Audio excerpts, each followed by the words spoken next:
আল্লাহ পাক নিষেধ করেছেন একজন গরিব মানুষ যদি এসে হাত পাতে আপনি তাকে তাড়ায়া দিতে পারেন না। অনেক মানুষ দেখেন, অনেক মানুষ এই যে বড় বড় অফিসাররা গাড়ি নিয়ে যখন যায়, আমি এই আলোচনাটি শুনে আমি চোখে পানি এসে গেল। আপনারা শুনেছেন আল্লামা দেলাওয়ার হোসেন সাঈদীর কণ্ঠে আমি একটা বক্তব্য শুনেছিলাম যে অনেক ধনাঢ্য ব্যক্তিরা গাড়ি নিয়ে যাচ্ছেন, ট্রাফিক মোড়ে জ্যাম পড়লো, রেড সিগন্যাল হলো, হাত নেই পা নেই, কিছু গরিব মানুষ এলো, এসে তাদের কাছে ভিক্ষা চাইলো, একটা টাকাও ওই সাহেবেরা দেয় নাই, একটা টাকাও দিল না। এরপর দেখা গেল জাম ছেড়ে গেল, গাড়ি আবার চলছে, হঠাৎ করে দেখা গেল মাজার পেয়ে গেল, মাজারের কাছে গাড়ি ব্রেক হয়ে গেল, আবার ওই সাহেবেরা ভদ্রলোকেরা 500 টাকার নোট মাজারে ছুঁড়ে মেরে দিল। আছে কি নাই? অর্থ দরকার ছিল জীবিত মানুষের জন্য, সেখানে দেয় নাই। গরিব মানুষ হাত নাই পা নাই, চলতে পারে না, একটা টাকা দিল না, তাড়াইয়া দিল। আর মাজারের কাছে গিয়ে এত দুর্বল, সেখানে 1000 টাকার নোট, 500 টাকার নোট, 100 টাকার নোট ছুঁড়ে ছুঁড়ে ফেলে দিচ্ছে। যার নজির আমরা মাজারে গিয়ে দেখি বস্তা ভর্তি টাকা আছে কি নাই। প্রত্যেকটি মাজারে দেখবেন এত টাকা ওঠে, প্রতিটি মাজারে লক্ষ লক্ষ টাকার ব্যবসা করছে এক শ্রেণীর লোকেরা। মাজার গোলাকে সরকারিভাবে ডেকে নেন, এটা হচ্ছে ব্যবসার পুঁজি। মাজারে টাকা দেওয়ার কোনো প্রয়োজন আছে কি? কোনো প্রয়োজন আছে? এলাকার গরিব মানুষ চলতে পারে না, তাদেরকে দেন না, দিচ্ছেন আপনি মাজারে, 4 পয়সা লাভ হবে না। সেখানে মাজারে গরিব মানুষকে টাকা দেয় নাই, অথচ বাজারের কাছে গিয়ে অফিসাররা আবার টাকা মারলো। আর দেখেন গরিব মানুষগুলা না খেয়ে ভোকা মানুষ যখন মারা যায়, এখন রাস্তার পাশে ছিঁড়া কাপড় দিয়া ঢেকে রাখলাম, ওই অফিসাররাই আবার বাড়িতে ফিরতেছে, জীবিত অবস্থায় একটা টাকা দিল না, এখন মরার আশের উপরও 10 টাকা 20 টাকার নোট ফেলে দিচ্ছে। এর চাইতে লাঞ্ছনা মানবিক দিক দিয়ে আর একটিও হতে পারে না। আলহামদুলিল্লাহিল আকরামিল্লাযী খালাকাল ইনসানা ওয়া কাররামা ওয়া আল্লামাহু মিনাল বায়ানি মা লাম ইয়া'লাম فسبحان الذي لا يحصى امتنانه باللسان ولا بالقلم نشهد أن لا إله إلا الله وحده لا شريك له ونشهد أن سيدنا وحبيبنا وطبيبنا وطبيب أرواحنا محمد الذي أرسله بالحق بشيرا ونذيرا وداعيا إلى الله بإذنه وسراجا وقمرا منيرا فقد قال الله تعالى في كلامه المجيد وفرقانه الحميد أعوذ بالله من الشيطان الرجيم بسم الله الرحمن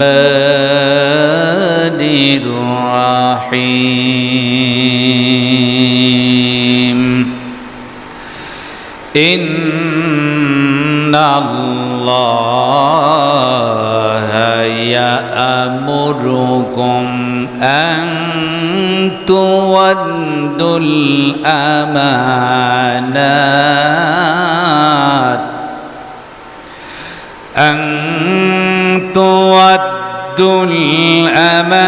الأمانات إلى أهلها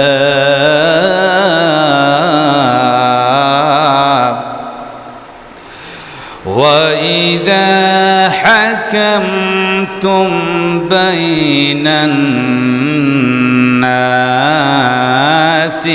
أن تحكموا بالعدل إن الله نعم ما يعظكم به إن الله كان سميعا بصيرا وقال الله تعالى في شان حبيبي যিনি এই রবিউল আউয়াল মাসেই দুনিয়ার বুকে আগমন করেছিলেন, তিনি এমন একটি সময়ে পৃথিবীতে আগমন করেছিলেন যখন গোটা বিশ্ব আইয়ামে জাহিলিয়াত, অন্ধকারের যুগ বলা হতো।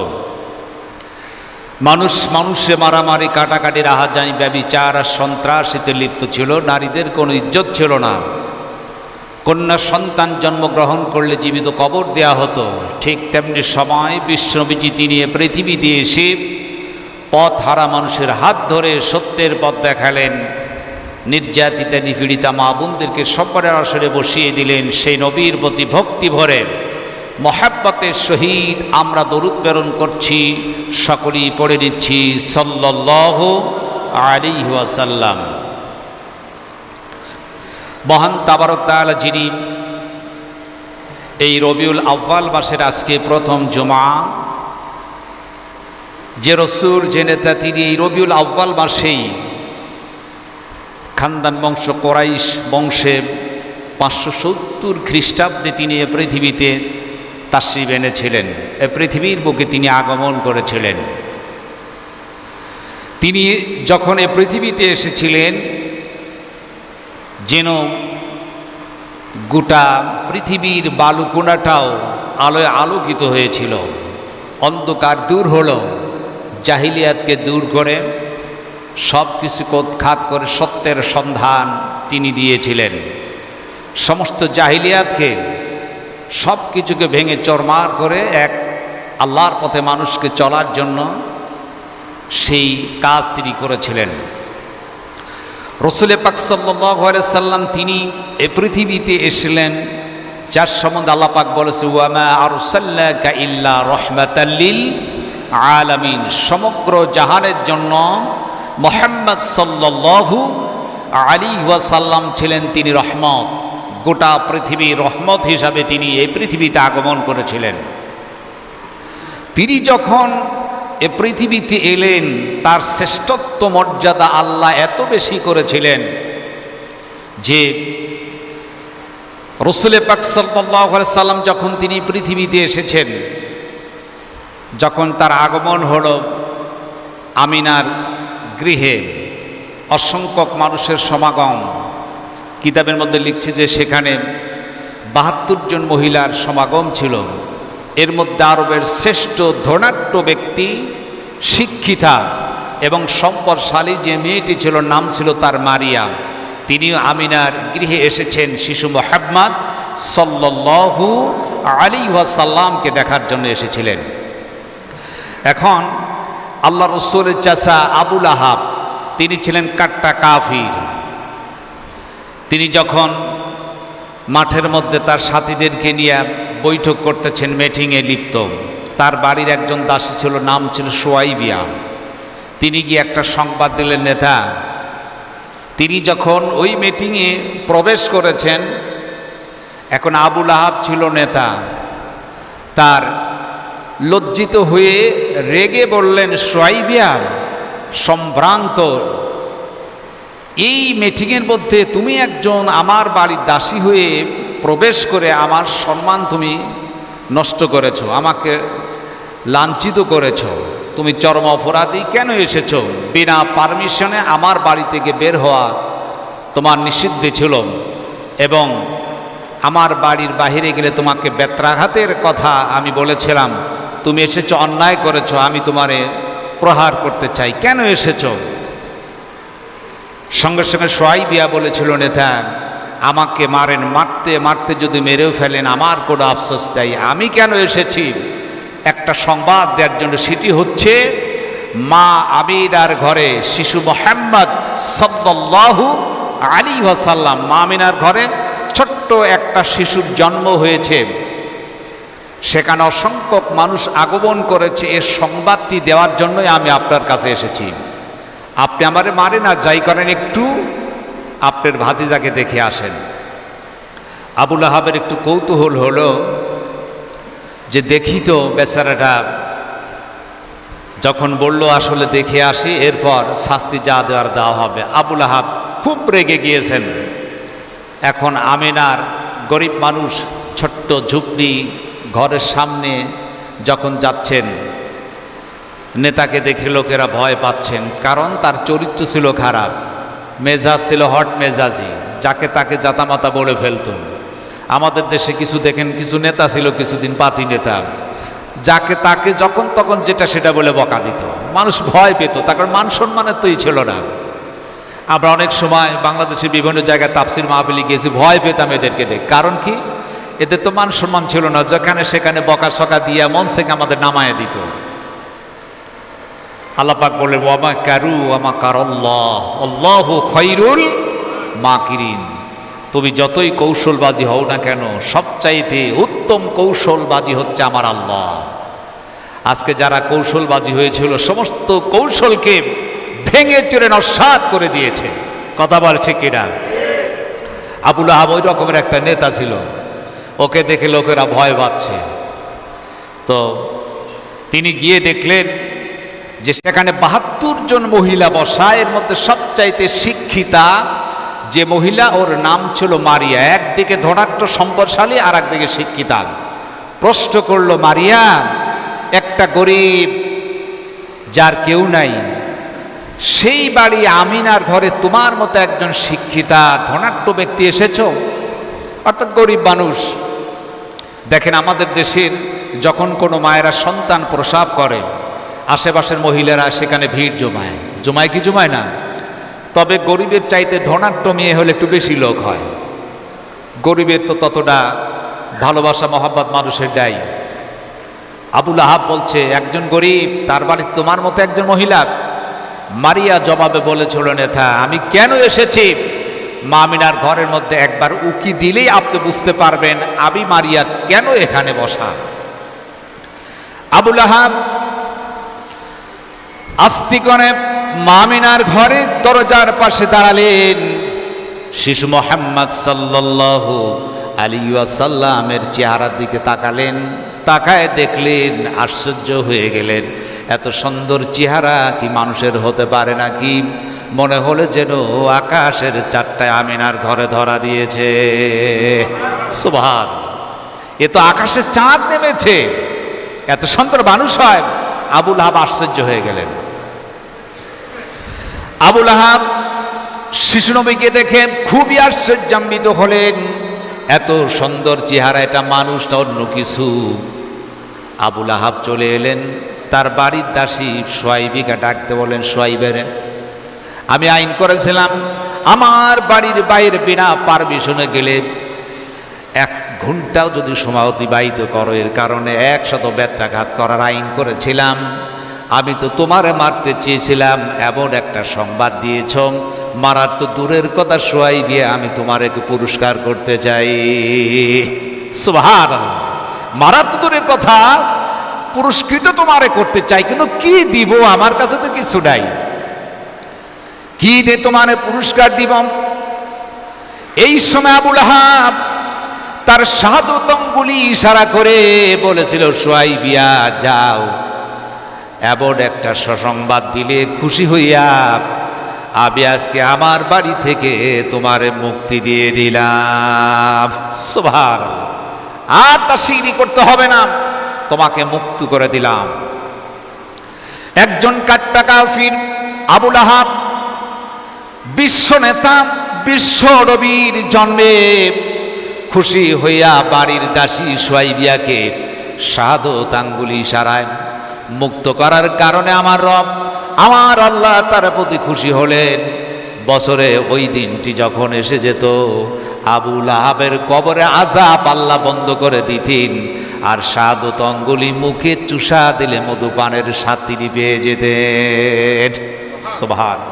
আবার ভাইয়েরাম, একজন কাট্টা কাফির বেঈমান, সে যদি আমার নবীর শুধু ভালোবাসার কারণে, যদি বাড়ির দাসীকে মুক্ত করার কারণে ওই দিনে কবরে আযাব মুক্ত হয়ে যায়, বা যদি ওই শাহাদত অঙ্গুলি চুষা দিলে মশু পানের স্বাদ পেয়ে থাকে, আমরা সেই নবীকে ভালোবাসি, জান দিয়ে প্রাণ দিয়ে রসুলকে যদি ভালোবাসি, তাহলে আমাদের জন্য কবরটি কি জান্নাতের টুকরা হবে না?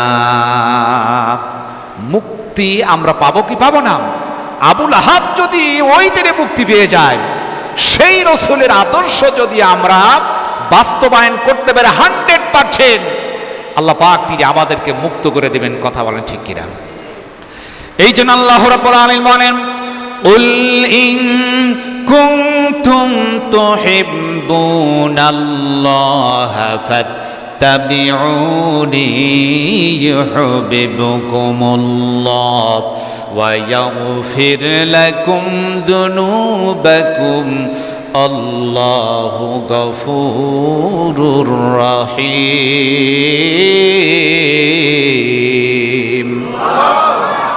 হে নবী, আমার হাবিব, আমার বন্ধু, তারা যদি আমি আল্লাহ পাককে পাইতে চাই, ফাত্তাবিউনি, আপনি বলে দেন, তারা যেন কি করে? আপনাকে ইত্তেবা করে, আপনার অনুসরণ, আপনার অনুকরণ করে, তাহলে আমি আল্লাহকে ভালোবাসা হয়ে যাবে।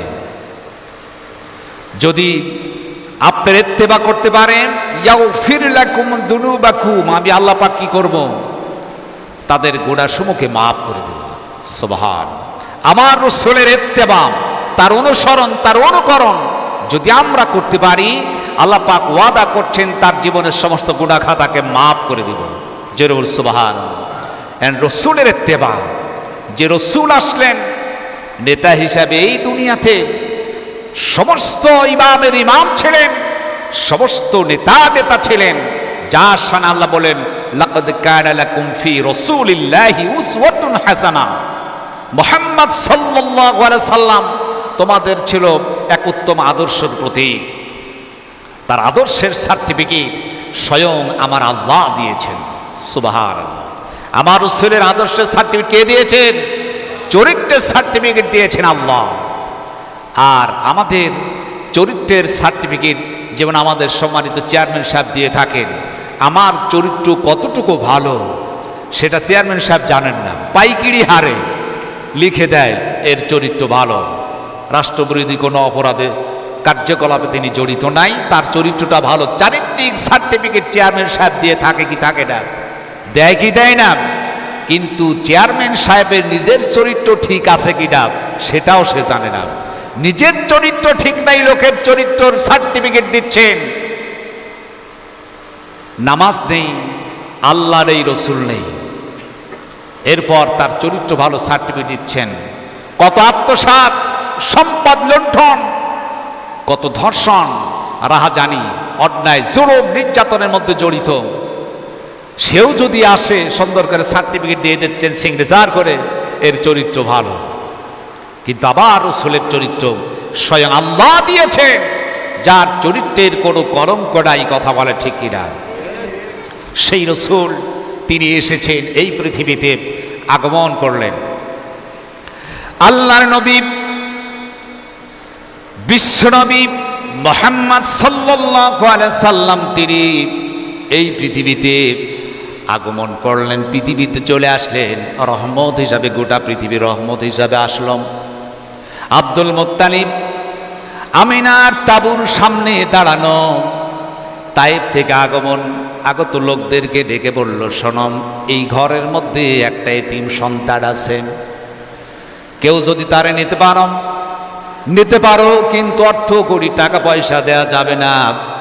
লোকেরা এলো, গরিব বলে শিশু মুহাম্মদ সাল্লাল্লাহু আলাইহি সাল্লামকে কেউ নিল না, নবীকে কেউ চিনতে পারে নাই।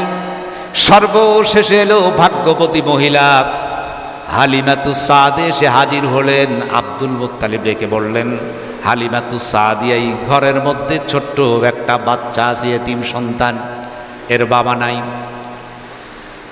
তার জন্মের 6 মাস পূর্বে বাবা ইন্তেকাল করেছেন। ছোট্ট বাচ্চা, টাকা পয়সা কিচ্ছু দেয়া যাবে না, যদি নিতে পারো এতটুকু আশ্বস্ত করতে পারি, হালিমা তোমার ভাগ্যটা খুলে যাবে। হালিমা স্বামীকে ডাকলেন, পরামর্শ করলেন, গরিব বলে কেউ আমার সন্তান দেয় নাই, খালি হাতে ফেরত যাওয়ার চাইতে একটা সন্তান নেওয়া ভালো। তবে দেখি যদি চেহারা একটু ভালো হয়, দেখে যদি ভালো লাগে সন্তানটা আমরা নিয়ে যেতে চাই। আমার রাসূল তার চেহারা এত সুন্দর চেহারা, যার চেহারার মতো পৃথিবীর কারো চেহারা হতে পারে না। এই পৃথিবীতে সমস্ত নবীদের মধ্যে সবচাইতে চেহারার দিক দিয়ে আল্লাহ পাক শ্রেষ্ঠত্ব দান করেছিলেন হযরতে ইউসুফ আলাইহিস সালাতু ওয়াস সালামকে। হযরত ইউসুফ আলাইহিস সালামকে যখন আনা হলো, লোকেরা ইউসুফের চেহারা দেখার জন্য পাগল হয়ে এসেছে। সকলের হাতে দিল ফল আর হাতে দিয়েছে চাকু। লোকেরা ইউসুফ আলাইহিস সালামের চেহারা দেখে ফল কাটতে গিয়ে হাতের আঙ্গুল কেটে ফেলেছে, বুঝতে পারে নাই কখন যে হাতের আঙ্গুল কেটে গেছে, এত সুন্দর চেহারা। আম্মা জান আয়েশা বলেছেন, শুনে রাখো, ইউসুফ আলাইহিস সালামের চেহারা দেখে তোমরা হাতের আঙ্গুল কেটে ফেলেছিলে। আবার নবী রাহমাতুল আলামিন বিশ্বনবী জনাবে মুহাম্মদুর রাসূলুল্লাহ সাল্লাল্লাহু আলাইহি ওয়াসাল্লামকে যদি তোমরা দেখতে, তোমরা তোমাদের কলিজা কেটে ফেলতে, বুঝতে পারতে না কখন যেন তোমাদের কলিজা কেটে গিয়েছেন। জোরে বলো আল্লাহু আকবার। কি সুন্দর চেহারা আমার রাসূলের। আজ আমরা সামান্য একটু চেহারাবান হইলেই গর্বে অহংকারে ফেটে পড়ি। চেহারার অহংকার গর্ব আছে কি নাই? যুব সমাজ, যুবক যুবতীরা বিশেষ করে চেহারার গর্ব করে। একটু চেহারা যদি ভালো হয়, মাশাআল্লাহ, মানুষকে গুনতে চায় না। কিন্তু শোনো, আমার রাসূলের চেহারা এত সুন্দর চেহারা, যার চেহারার সহিত কারো চেহারার কোনো মিল নাই। হ্যাঁ, ও এটা লাগাল মানে আসেন, এই দিক দিয়ে আসেন।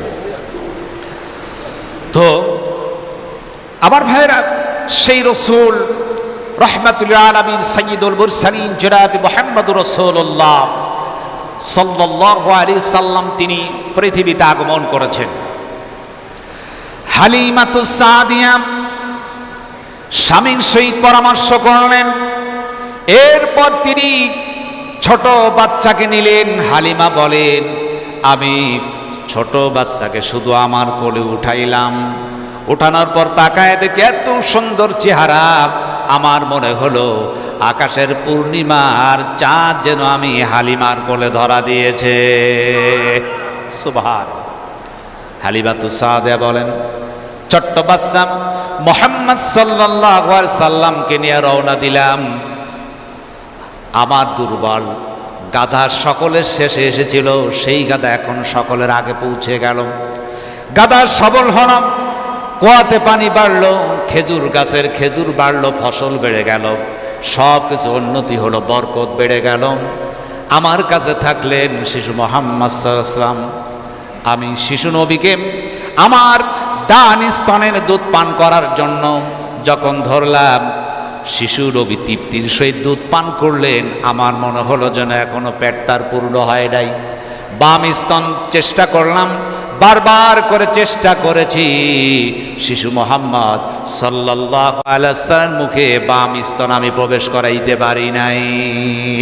সুবহানাল্লাহ। তার মানে আমার রাসূল তিনি এমন একজন আমানতদারিতা ছিলেন। তার একজন সাইমা নামে দুধ বোন ছিল।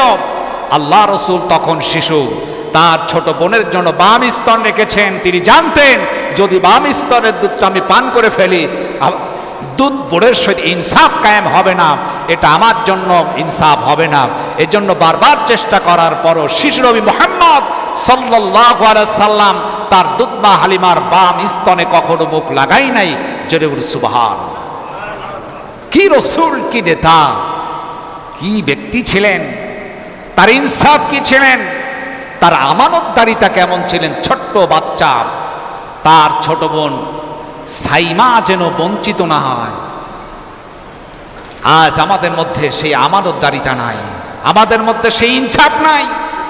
ভাই ভাইকে দেখতে পায় না, সম্পদ নিয়ে গোলমাল আছে কি নাই? আছে কি নাই? বাবা সন্তানদের ইনসাফ কায়েম করে না। অনেক বাবা আছে সম্পদগুলো ছেলেদের নামে রেজিস্ট্রি করে দিয়ে মেয়েদেরকে ফাঁকি দেয়। এরকম কিছু বাবা আছে কি নাই? বাবাদের মধ্যে ইনসাফ নাই, আমানতদারিতা নাই। আজকে সরকারি সম্পদ যে মেম্বার, চেয়ারম্যান, এমপি, মন্ত্রীদের কাছে দেয়া হয়, এর কোনো আমানতদারিতা নাই। সঠিকভাবে সঠিক জায়গায় পৌঁছায় না, সব আমানতের খিয়ানত হয়। কথা বলে ঠিক কিনা? আমার ভাইয়েরা, আমরা বারবার করে দেখেছিলাম, যখনই আমাদের দেশে জলশ্বাস হতো, বন্যা হতো, সিডোর হতো, আইলা হতো, বিভিন্ন ধরনের দুর্দিন এসে যেত, উপর থেকে অনেক টাকা বাজেট হতো, সঠিকভাবে একটাও বন্টন হতো না, সব এমপি আর মন্ত্রীর পকেটের মধ্যে টাকা পয়সা ঢুকে যেত। কথা বলে ঠিক কিনা? আমরা অনেক লক্ষ্য করেছি, বারবার করে বন্যাগত লোকদের মধ্যে যেই ত্রাণগুলা এসেছে, সঠিকভাবে ত্রাণগুলো বিতরণ হয় নাই। কারণ কি? সেই সময় দলবল নির্বিশেষে সকল দলের লোক ত্রাণ দিতে পারে নাই, তারা একাকী দিয়েছিল, সঠিকভাবে দেয় নাই। আলহামদুলিল্লাহ, এই বছর কুমিল্লা, নোয়াখালী, ফেনী এলাকার দুর্দিনে মানুষ দলবল নির্বিশেষে মানুষেরা এমনভাবে আগায় গিয়েছিল, কারণ এই সময় ওই হায়নার জাতিরা ছিল না বলেই সঠিকভাবে লোকের কাছে সম্পদগুলো পৌঁছে গিয়েছে। কথা বলে ঠিক কিনা? আজ ওরা নাই বলে সঠিক বন্টন হয়েছে। দুর্নীতিবাজ, সন্ত্রাসী যারা ছিল, পকেট পূর্ণ করেছিল, এরা থাকলে এবারও সঠিকভাবে বন্টন হতো না। অথচ আমানত, আমার নবী, শিশু নবী, তার ভিতর কি আমানতদারি! ছোট্ট বাচ্চা তার বাম স্তন রেখেছেন তার দুধ বোন সাইমার জন্য। সুবহানাল্লাহ। আল্লাহ রাব্বুল আলামিন বলেন, ইন্নাল্লাহা ইয়া'মুরুকুম আন তুআদ্দুল আমানাতি ইলা আহলিহা। জোরে বলুন আল্লাহু আকবার। আল্লাহ রাব্বুল আলামিন বলেন, ইন্নাল্লাহা ইয়া'মুরুকুম, নিশ্চয় তোমাদের রবের পক্ষ থেকে নির্দেশ, আন তুআদ্দুল আমানাতি ইলা আহলিহা, আমানত তার মালিকের কাছে তোমরা সঠিকভাবে পৌঁছায়া দাও। জামানত, এই আমানতটা মালিকের কাছে সঠিকভাবে পৌঁছে দাও। যখন যেভাবে সম্পদ, ভিজিএফ কার্ড আসুক না কেন, গরিবের জন্য যেটুকু সম্পদ বরাদ্দ হোক, সঠিকভাবে ওই আমানতদারের মালিকের কাছে পৌঁছে দেওয়ার জন্য স্বয়ং আল্লাহ নির্দেশ দিয়েছেন। যদি আপনি সেই আমানত মালিকের কাছে না পৌঁছান, আল্লাহর দরবারে কিয়ামতের দিন আপনাকে দাঁড়াতে হবে আসামির কাতারে। কথা বলে ঠিক কিনা? এই আমানতদারিতার প্রয়োজন রয়েছে। আমার নবীজি হালিমার ঘরে থাকলেন। 6 বছর থাকার পর হালিমাতুস সাদিয়া শিশু নবী মুহাম্মদ সাল্লাল্লাহু আলাইহি ওয়াসাল্লামকে আমিনার বাড়িতে পৌঁছে দিলেন। শিশু মুহাম্মদ সাল্লাল্লাহু আলাইহি ওয়াসাল্লাম বয়স হয়ে গেল 6 বছর। সেখানে থাকতেন, মাঝে মাঝে তিনি ময়দানে চলে যেতেন খেলা দেখার জন্য। আমিনা বলেন, প্রতিদিন সকালে খেলা দেখতে যেতেন, সন্ধ্যায় আমার সন্তানকে আমি ফেরত পেতাম। আজ সন্ধ্যা হয়ে গেছে, শিশু মুহাম্মদ সাল্লাল্লাহু আলাইহি ওয়াসাল্লাম এখনো বাড়িতে ফেরেন নাই। আমিনা চিন্তা করলেন, ব্যাপার কি? সন্ধ্যা হলো, আমার ছোট্ট বাচ্চা এখনো বাড়িতে ফিরল না। হাঁটতে হাঁটতে আমিনা চলে গেছেন ধুধু মরুভূমি, অন্ধকার হয়ে আসছে। পাহাড়ের চূড়ায় দেখলেন শিশু মুহাম্মদ সাল্লাল্লাহু আলাইহি ওয়াসাল্লাম, চোখ দিয়ে ঝরঝর করে পানিগুলো পড়ে যার কান্দে। আমিনা বলে, বাবা কাঁদো কেন? সমস্ত বাচ্চাগুলা চলে গেছে ধুধু মরুভূমি, বালির মধ্যে, পাহাড়ের চূড়ায় একাকী দাঁড়ায় দাঁড়ায় কান্দো কেন? আল্লাহর নবী শিশু মুহাম্মদ সাল্লাল্লাহু আলাইহি ওয়াসাল্লাম ডেকে বলে, মা, এই ময়দানে প্রতিদিন খেলতে আসি, খেলা দেখতে আসি। সন্ধ্যা যখন হয়ে যায়, বৃদ্ধ মানুষ চলে আসে, সন্তানের নাম ধরে ডাক দেন। এই বাচ্চাগুলো চলে যায়, চুমা দিয়ে কোলে করে আদর করে কোলে উঠায় নিয়ে চলে যায়। কয়টা দিন হলো মা? একটা দিনের জন্য আমার বাবা আমারে। এই নবীজি বড় আফসোস করছেন, আমার কি বাবা নাই? আল্লাহ রাব্বুল আলামিন ডাক দিয়ে বলতেছেন, আলাম ইয়াজিদকা ইয়াতীমান ফাআওয়া। হে আমার বন্ধু, আমার নবী, আমি আপনাকে এতিম অবস্থায় পেয়েছিলাম, পিতৃহীন অবস্থায়।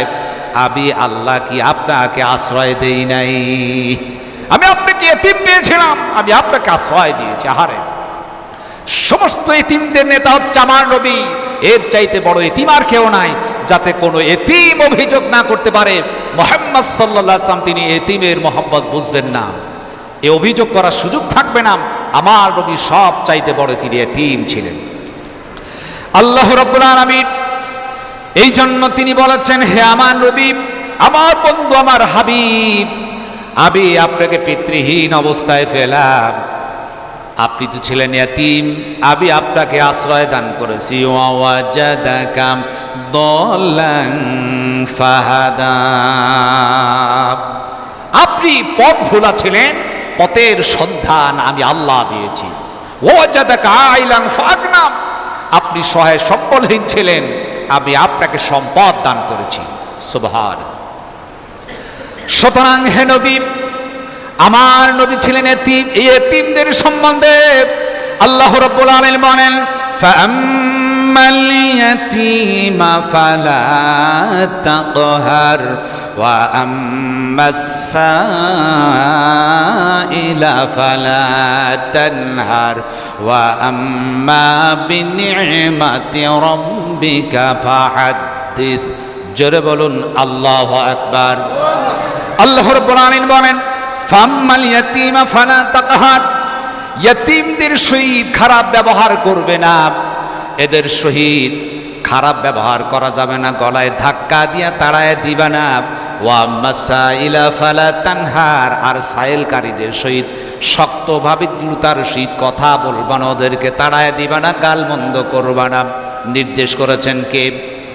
আর জুরবান কে? আল্লাহ বলেছেন, এতিমদের সহিত তোমরা ভালো ব্যবহার করো, খারাপ ব্যবহার করো না। আজ যারা হচ্ছে সাইল গরিব, এদেরকে গলায় ধাক্কা দিয়ে তাড়াইয়া দিও না। খারাপ ব্যবহার করতে নিষেধ করেছেন কে? আল্লাহ। সহিহ বুখারী এবং মুসলিম শরীফের হাদিস, রাসূল বলেছেন, কোন আল্লাহর বান্দার বান্দি যদি এতিম, মিসকিন আর বিধবাকে সাহায্য করে, রাসূল বলেছেন জিহাদের মাঠে গিয়ে জিহাদ করে শহীদ হলে যেই সওয়াব হয়, আল্লাহ রব্বুল আলামিন এতিম, মিসকিন, বিধবাকে সাহায্যকারীকে সেই সওয়াব দিয়ে দিবেন। সুবহানাল্লাহ। একজন এতিম, মিসকিন, বিধবার সহিত খারাপ ব্যবহার করবেন না, এদেরকে যদি ভালোবাসেন, সাহায্য করেন, রাসূল বলেছেন জিহাদের মাঠে গিয়ে শহীদ হলে যেই সওয়াব হবে, শহীদের সওয়াব আল্লাহ পাক তার আমল নামায় দিয়ে দিবেন। জোরে সুবহান। আজ এতিম, মিসকিন, বিধবা এদেরকে মানুষ দেখতে পারে না। এতিম, মিসকিন, বিধবার টাকা মানুষ মেরে খায়। আহারে, এতিমের টাকা, মিসকিনের টাকা, বিধবার টাকা মেরে খাইলে কিয়ামতে আল্লাহর কাছে জবাবদিহি করতে হবে। কথা বলে ঠিক কিনা? আজকে দেখা যায় এতিম, মিসকিন, বিধবা, গরিব মানুষ, অনেক ফকির আছে দেখবেন, গরিব মানুষ, মানুষের কাছে এসে যখন হাত পাতেন, মানুষ তারে ফেরত দেয়। অনেক ফকিরদেরকে মানুষ ভিক্ষা দিতে পর্যন্ত চায় না, বিভিন্ন ধরনের কৌশলবাজি হয় মানুষের। আমরা একটা কৌশল করে ভিক্ষা না দিতে অনেক অভিযোগ করি। অনেক সময় বলে থাকে, এই মিয়া, ভিক্ষা নিতে তুমি কি নামাজ পড়ো? বলো তো নামাজ কয় ওয়াক্ত, আত্তাহিয়াতু জানো কিনা, এইটা সেইটা জানো কিনা, বিভিন্ন ধরনের প্রশ্ন করে ভিক্ষা না দেওয়ার জন্য অজুহাত আমরা করি না। এটা করার কোনো সুযোগ নাই। সাইলকারী, ফকির, মিসকিন তোমার কাছে হাত পেতেছে, তুমি তারে তাড়াইয়া দিও না। আল্লাহ পাক নিষেধ করেছেন, একজন গরিব মানুষ যদি এসে হাত পাতে, আপনি তাকে তাড়াইয়া দিতে পারেন না।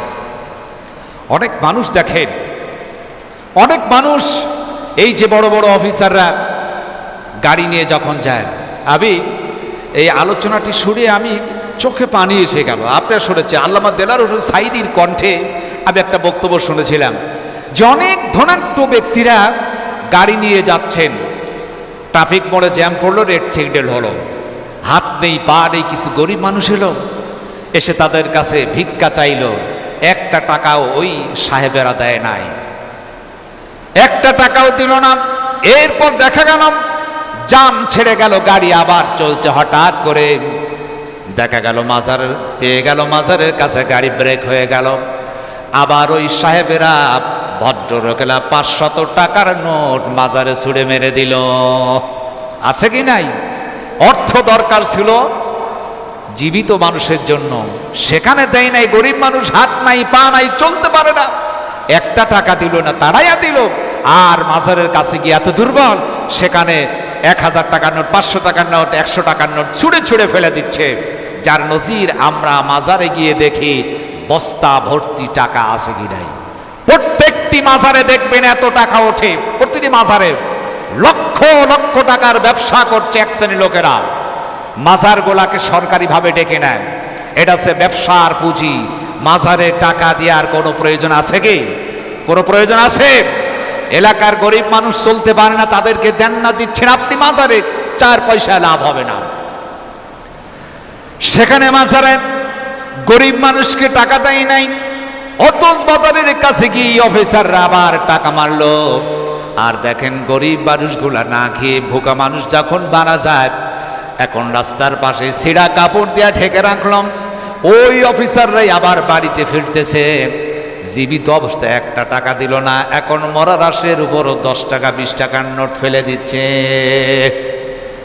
এর চাইতে লাঞ্ছনা মানবিক দিক দিয়ে আর একটিও হতে পারে না। জীবিত অবস্থায় একটি টাকা দিল না, এখন মারা গিয়েছে, কাফনের কাপড় কেনার টাকা নেই, লোকেরা ছিঁড়া কাপড় দিয়ে রাস্তার পাশে ঢেকে রাখলো, লাশের উপরে আকার। ওই অফিসার, ওই সাহেবেরা টাকা ছুঁড়ে ছুঁড়ে মারছেন। এটা মানবতার একটা লাঞ্ছনা, গঞ্ছনা আর কিচ্ছু না। কথা বলে ঠিক কিনা? সুতরাং আবার নবী তিনি ছিলেন এতিম, এতিমদের সহিত ভালো ব্যবহার করতে হবে। এতিম, অসহায়, মিসকিন, বিধবার সহিত খারাপ ব্যবহার করা যাবে না। কথা বলে ঠিক কিনা? আমার রাসূল নিজে ছিলেন এতিম, তিনি এতিমদের দুঃখ তিনি বুঝতেন।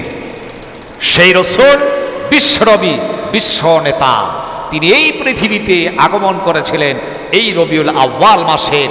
তিনি এসেছেন এই পৃথিবীতে, তার তাশরীফ হলো। পৃথিবীতে এসে গোটা পৃথিবী মানুষকে তিনি ধন্য করেছিলেন। সেই নবীজির আদর্শ আমাদের বাস্তবায়ন করতে হবে। নবীজির তার আদর্শ, তার অনুসরণ, তার অনুকরণ আমাদের আদায় করতে হবে। মহান তাবারক তাআলা তিনি যেন বিশ্বনবী, বিশ্বনবী জনাবে মুহাম্মদুর রাসূলুল্লাহ সাল্লাল্লাহু আলাইহি ওয়াসাল্লামের আদর্শ বাস্তবায়ন আমরা করতে পারি। আমরা আমাদের ব্যক্তিগত, আমাদের পারিবারিক, সামাজিক, রাষ্ট্রীয়, আন্তর্জাতিক ক্ষেত্রে সর্বদাই রাসূলের আদর্শ আমাদের থাকার প্রয়োজন। আল্লাহ পাক সুবহানাহু ওয়া তাআলা তিনি আমাদের সকলকে দান করুন। সকলে বলুন আমিন।